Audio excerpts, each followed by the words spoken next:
시편 78편 1절로 11절입니다. 제가 먼저 1절 말씀을 읽겠습니다.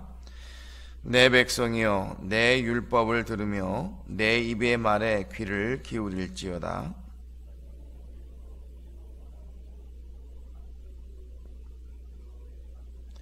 이는 우리가 들어서 아는 바요 우리의 조상들이 우리에게 전한 바라.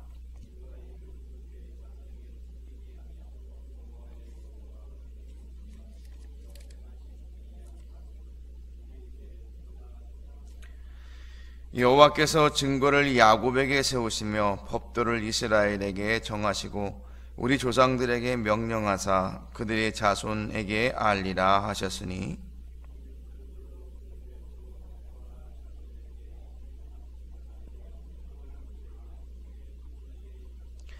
그들로 그들의 소망을 하나님께 두며 하나님께서 행하신 일을 잊지 아니하고 오직 그의 계명을 지켜서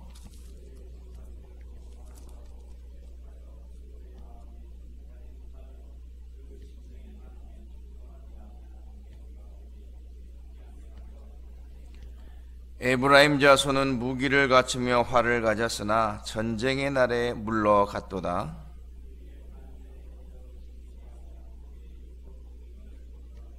11절입니다. 여호와께서 행하신 것과 그들에게 보이신 그의 기이한 일을 잊었도다. 아멘. 오늘 이 새벽에는 백성들아 너희 자손에게 알리라 라는 제목으로 말씀을 전하고 함께 기도하려고 합니다. 여러분이 잘 아시다시피 이스라엘의 역사를 보시면 정복, 전쟁, 그리고 평안, 그리고 멸망이라는 이런 과정들을 겪는 것을 보게 됩니다. 그런데 성경은 이런 과정을 밟는 원인이 바로 죄 때문이라고 거듭하여 말씀하고 있습니다. 그들은 하나님의 언약을 지키지 않았고 율법을 준행하지 않았으며 하나님께서 그들에게 행하신 사적들, 기적들을 모두 잊어버렸습니다. 한마디로 말씀드리자면 이 반역의 역사라고 할 수 있겠습니다. 그런데 그러한 반역의 역사 가운데에도 하나님은 계속해서 그들을 위해 일하셨습니다. 그리고 그 일의 결정적인 이루심은 바로 하나님의 아들인 예수 그리스도를 이 땅 가운데 내려오게 하셨다는 것입니다. 그를 통해서 십자가의 죽음이라는 희생의 제사를 통해서 그들에게 구원을 베풀어 주셨다라는 말씀입니다. 이러한 내용의 역사를 하나님은 선지자를 통해서 기록하게 하셨고 또 그 자손들에게 알리라고 말씀하신 것입니다.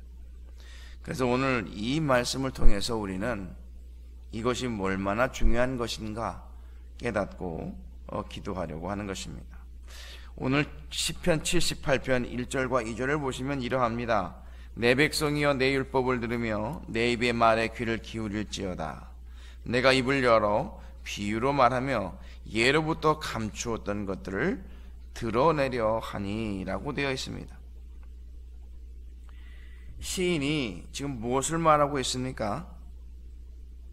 과거 자신을 가르쳐 주었던 그 말씀들을 들으라고 외치고 있습니다. 이것은 자기가 지어낸 바가 아니고 하나님을 통하여서 주셨던 율법, 예로부터 감춰졌던 것들이 바로 그것인데 이것을 드러내려고 한다고 말씀합니다. 이 말씀에는 교훈과 비유가 들어있는데 3절에 보니까 뭐라고 되어 있는가 하면 우리가 들어서 아는 바라라고 되어 있습니다. 이것은 조상들에게 전해받은 것이며 또 그만큼 역사적인 가치와 중요성을 가지고 있다라는 것이죠. 또 이것은 하나님과의 관계성을 드러내는 것인데 그것이 바로 이스라엘 공동체의 정체성과 존재의 이유라는 것입니다. 그렇기 때문에 4절에 시는 이렇게 말씀합니다. 우리가 이를 그들의 자손에게 숨기지 아니하고 여호와의 영예와 그의 능력과 그가 행하신 기이한 사적을 후대에 전하리로다 라고 되어 있습니다. 시인은 이 모든 내용을 숨기지 않는다고 말씀합니다. 그리고 이 모든 것을 후대에게 전하겠다고 하고 있습니다. 그만큼 이스라엘 백성들이 애굽에서 나온 그 기이한 사적들은 있을 수 없는 크고 놀라운 일이기 때문에 그렇다는 겁니다.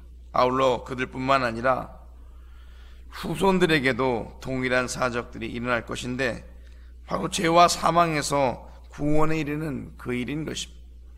그래서 시편 기자는 이를 후대에 전할 것임을 노래하고 있다는 것입니다. 그런 하나님께서 행하신 은혜, 하나님을 만난 이 모든 경험들은 고통 속에서 번민하다가 하나님의 은혜로 회복되는 것을 이 마음속에 간직하지 못하고 있다. 이것이 문제라는 겁니다. 인간의 속성을 너무나도 잘 아시는 하나님은 그 증거를 야곱에게 세우시고 법도를 이스라엘에게 정하셨다라는 거죠. 그렇게 하신 이유가 무엇입니까? 하나님은 그들의 마음에 하나님을 새기고자 하였다는 거죠. 아울러서 그들의 자손들에게까지 그것을 알려주어야 하는 의무가 있었다는 겁니다. 하나님이 그렇게 하시는 이유는 후대 곧 자손들에게 이를 알게 하셔서 그들의 소망을 하나님께 두도록 하기 위함이다라는 것입니다. 더욱이 그들의 조상이 행하였던 완고하고 패역한 그리고 정직하지 못한 심령을 갖지 않도록 하기 위해서 하나님은 그렇게 하라고 명령하신 겁니다. 그럼에도 불구하고 이스라엘 백성들은 그렇게 행하지 못하였다는 겁니다. 9절부터 11절을 보시면 에브라임 자손은 무기를 갖추며 활을 가졌으나 전쟁의 날에 물러갔도다 라고 되어 있습니다. 그들이 하나님의 언약을 지키지 아니하고 그의 율법 준행을 거절하며 여호와께서 행하신 것과 그들에게 보이신 그의 기이한 일들을 잊었도다라고 말씀하고 있습니다. 과거 하나님과 함께 했던 그 강한 시절에 그들은 무기를 갖추고 강성했지만 그들의 마음에 하나님을 멀리하고 그 행하신 일들을 잊어버리게 되므로 그들은 전쟁의 날에 물러갔다라고 되어 있다는 것입니다.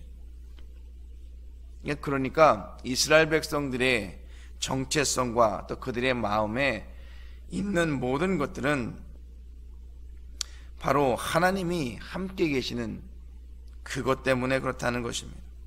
그러므로 여러분, 이 신앙이라고 하는 것은 우리의 정체성과 다름이 없다라고 분명히 말씀하고 있는 겁니다. 그렇기 때문에 신앙은 우리의 세대에만 갖추는 것이 아니라 하나님이 주시는 말씀이자 또한 그것은 후대에게 전해야 될 아주 중요한 것이다 라는 것이죠.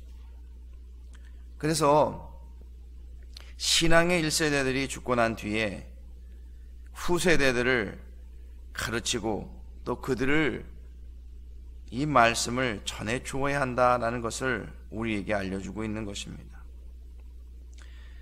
그래서 오늘 우리는 이 말씀을 통해서 기억해야 할 것이 있습니다. 그것이 무엇이냐면 신앙, 이것은 전해줘도 되고 전해주지 않아도 되는 선택사항이 아니라 필수라는 것입니다. 하나님의 말씀을 증거해야 하고 또 그들에게 삶을 보여주어야 한다는 겁니다. 증거를 나타내야 한다는 것입니다. 신앙의 1세대들이 바로 살지 못하고 하나님 앞에 범죄하고 사는 삶을 살면서 그들에게 온전히 말씀을 증거할 수가 없다는 말씀입니다. 여러분, 그들은 우리의 자손들입니다. 반드시 하나님의 백성답게 살아가야 될 이 모든 것들을 전수하고 가르쳐 줘야 한다는 것이죠. 왜 그래야만 합니까? 하나님의 자녀들이기 때문에 그렇다는 겁니다. 우리의 사랑하는 자녀들 뿐만 아니라 하나님의 자녀들이기 때문에 그렇다는 것이죠. 그래서 우리의 삶, 여러분, 기도의 삶, 예배의 삶, 드리는 삶, 우리의 삶의 전 영역에 하나님의 자녀들답게 살 수 있도록 증거하고 가르쳐 주어야 하는 것입니다. 이것이 하나님께서 우리들에게 원하는 삶이라는 겁니다. 바라기는 우리의 인생길이 다른 길이 되어서는 안 될 것입니다. 오직 하나님의 영광을 위해서, 또 하나님의 이름을 위하여서, 그의 아들 예수 그리스도를 위해서 하는 저와 여러분이 되시기를 예수님의 이름으로 축원을 드립니다. 기도하겠습니다.